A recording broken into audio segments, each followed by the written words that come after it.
हमारे चैनल में पहली बार आए हैं तो मराठी डीजे सॉन्ग को लाइक एंड सब्सक्राइब कर लीजिए प्लीज। छाबर गाँव करमाना चलाया बेयार,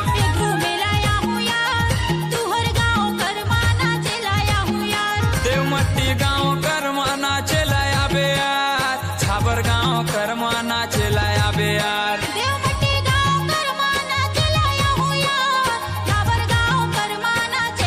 हुआ।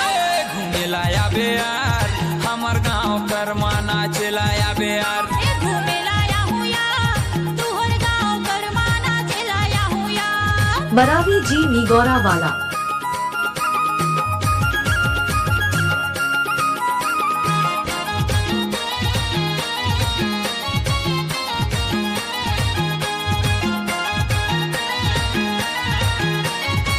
मरावी जी निगोरा वाला।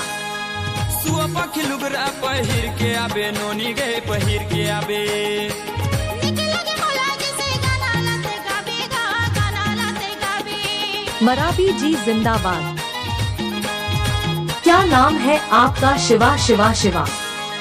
सुआ पखी लुगरा पहिर के आबे, नोनी गए पहिर के आबे, निकलगे मोला जिसे गाना लाते गाबेगा, गाना लाते गाबे। घूमे लाया बेयार, हमर गाँव करमाना चलाया बेयार, घूमे लाया हुआ, तुहर गाँव करमाना चलाया हुआ।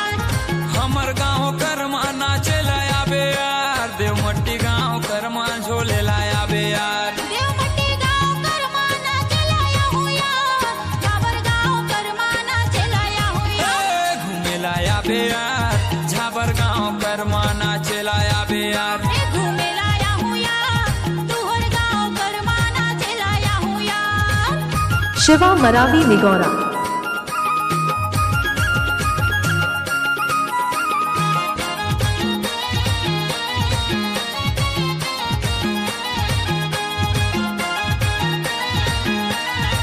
अब बजेगा मरावी डीजे सॉन्ग।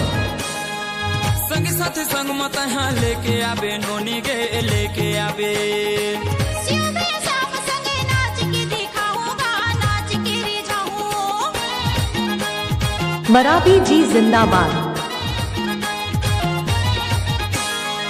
संग साथ संग मत यहाँ लेके आबे, नोनी गे लेके आबे, शिव श्याम संगे नाच के दिखाऊंगा, नाच के रिझाऊं। घूमे लाया बेयार, देवमट्टी गाँव करमाना चलाया बेयार, घूमे लाया हुआ, तुहर गाँव करमाना चलाया हुआ।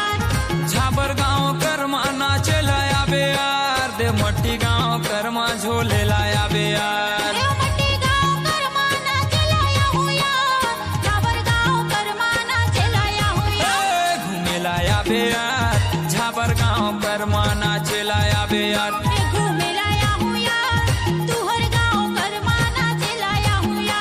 घूमे लाया बेयार, हमर गाँव करमाना चलाया बेयार, घूमे लाया हुआ, तुहर गाँव करमाना चलाया हुआ।